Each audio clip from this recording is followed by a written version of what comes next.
자, 오늘의 두 번째 키워드 국밥 하성입니다. 전용 전 의원이 장하성 정책실장에게 독서를 날렸습니다. 페이스북에 이렇게 썼는데요.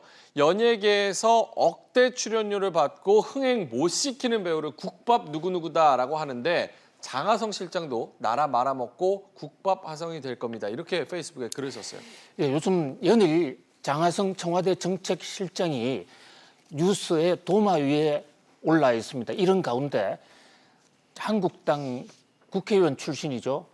이 전 여옥 의원이 이분도 언론인 출신인데 이분이 장하성 정책실장을 향해서 나라 말아먹는 국밥 하성이다. 이렇게 아주 적나라하게 표현을 했습니다.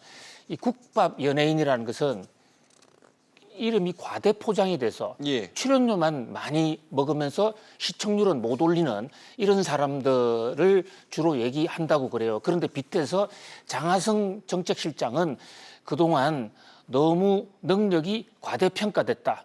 지금 하는 행태로 봐서 곧 나라를 말아먹을 것이다. 이렇게 비난을 했습니다.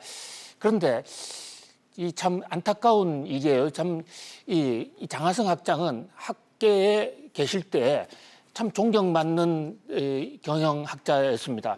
이 한국의 지배구조 운동은 물론이고 이 후학들한테도 아주 모범적인 처신을 해온 분이에요. 그리고 이 탤런트 면에서도 학자로서도 상당히 능력을 인정받은 분이었죠.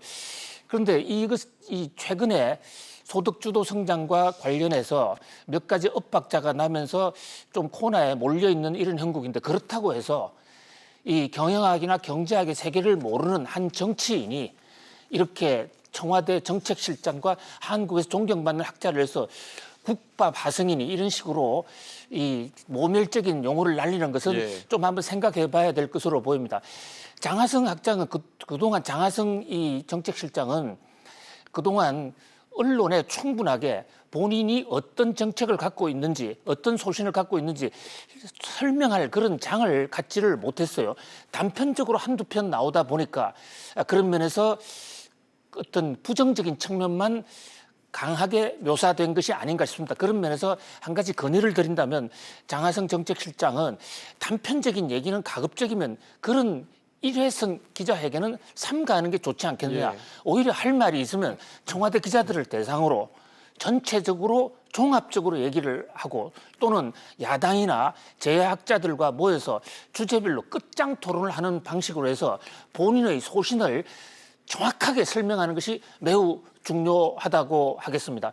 정책을 비판하는 것은 좋지만 개인의 인신공격으로 국밥 하성 이런 식으로 몰아가는 거 이런 풍토는 제고되어야 하지 않을까요?